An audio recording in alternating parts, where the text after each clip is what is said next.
सभी के लिए दुआएं करें और जो ये समस्या है इससे हम सब साथ में मिलके इससे निजात पाएंगे इंशाल्लाह। सोचिए अगर आपके पास ना कपड़े हो ना खाना।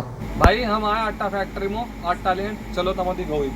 हमने फैक्ट्री से 150 कट्टे उठाए। हम देंगे हर घर में एक कट्टा लगभग 5 किलो का है। शायद ये किसी के लिए बहुत छोटी सी बात हो, लेकिन जिनको जरूरत होती है उनके लिए एक टाइम का खाना भी दुआ बन जाता है। मेरा मकसद सिर्फ आपको ये दिखाने का है, अगर हम थोड़ी थोड़ी भी मदद करें तो बहुत बड़ा फर्क पड़ सकता है। मिर्च मसाले के साथ साथ हमने आलू प्याज भी ऐड किए हैं, क्योंकि हम जानते हैं कि खाली दाल चावल से पेट नहीं भरता। खाना तभी पूरा लगता है जब उसमें स्वाद हो, इज्जत हो और दुआ हो। हमने हर घर में 1 किलो दाल चावल आटा मिर्च मसाला सरफ साबुन सब कुछ दिया है। शायद ये चीज़ें बहुत छोटी लगती हों, लेकिन जब किसी के चूल्हे में रोशनी नहीं होती तो एक मुट्ठी चावल भी बरकत बन जाता है। मेरा मकसद सिर्फ राशन देना नहीं, बल्कि ये पैगाम देना है कि अगर हम सब मिलकर एक दूसरे का ख्याल रखें तो दुनिया बहुत बेहतर बन सकती है। हम सब ने मिलकर तैयार करे 150 पैकेट और एक पैकेट का वजन 20 किलो है, जिसमें सभी सामान है।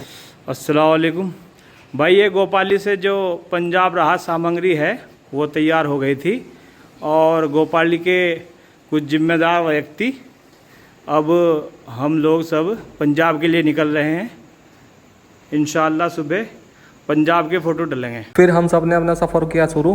हमने 9 बजे गोपाली से सफ़र शुरू किया और चलते चलते पहुंच गए देवबंद। देवबंद से चलते चलते हमने अपने बड़ों की बातें सुनी। सहारनपुर से चलते चलते हम पहुंच गए अम्बाला। अम्बाला हमने एक छोटा सा ब्रेक लिया, रुक के हम फ्रेश हुए और फ्रेश होने के बाद फिर चल दिया। चलते ही चलते सुबह हो गई और हमने बहुत खूबसूरत मॉर्निंग व्यू देखा और फिर हम थोड़ी देर के लिए सो गए और फिर चलते ही चलते हम पहुँच गए अमृतसर और फिर हम फाइनली पहुँच गए अपनी लोकेशन पर अटारी। यहाँ आकर हमें बहुत प्यार मिला। एक पल के लिए भी ऐसा नहीं लगा कि हम दूसरे शहर में हैं। हमने देखा कि रास्तों पर पानी पानी है, बुरी हालत है। फाइनली पहुंच गए हम उस गांव में जिस गांव में पानी का बहाव बहुत ज्यादा था। हम लोगों को सिर्फ यहाँ चारों तरफ पानी ही पानी दिख रहा था और दिख रहा था फसल का नुकसान। भाई हम यहाँ से आ चुके, ठीक हो। अब जो भी हमें गाँव में सामान पहुँचाना होगा हम वो सामान देंगे, लेकिन जो आप व्यवस्था देख रहे हैं यहाँ गाड़ी गुड़ी तो जा नहीं सकती या कुछ भी यहाँ से जा नहीं सकता।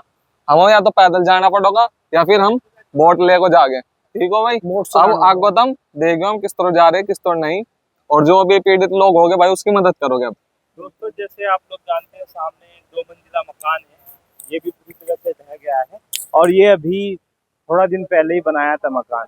और आप पानी का बहाव देखेंगे तो बहुत ज्यादा बहाव है। हमने पानी को पार किया और चले उस तरफ जिस तरफ लोगों को जरूरत थी। हम ऐसे गांव में रुके जिस गांव में लोगों को सच में मदद की जरूरत थी। हमने अपने राशन की गाड़ी खोली और वहीं से सफर शुरू हुआ जरूरतमंदों को मदद पहुंचाना। हमने न सिर्फ राशन बांटा बल्कि उन लोगों से मिले, उन लोगों की बातें सुनी, उनकी जरूरतें जानी और कुछ लोग खुद चल के आए और कुछ लोगों के घर हम खुद राशन लेके गए, क्योंकि मदद वही पूरी होती है जब वो सही जगह पहुँचती है। फिर देखे हमें कुछ और मकान।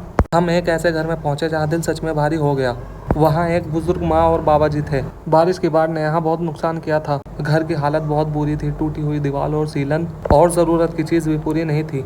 और माता जी ने बताया हमें अपनी ज़रूरत। बाबा जी ने किया हमारा दिल से शुक्रिया। फिर हमने और घरों में राशन बांटना शुरू किया। हमें दिखी एक छोटी सी बच्ची, उसने बताया कि हमारे घर राशन नहीं गया है। फिर हमें भूख लगने लगी। हमने आराम से सुकून से खाना खाया और ऐसा लग ही नहीं रहा था कि हम कहीं बाहर खाना खा रहे हैं। वही अपनापन था। खाना खाने के बाद हमने फिर से राशन बांटना शुरू किया। यह सिर्फ एक राशन नहीं था, यह एक भरोसा था कि कोई तो सुन रहा है, जो खड़ा है साथ में।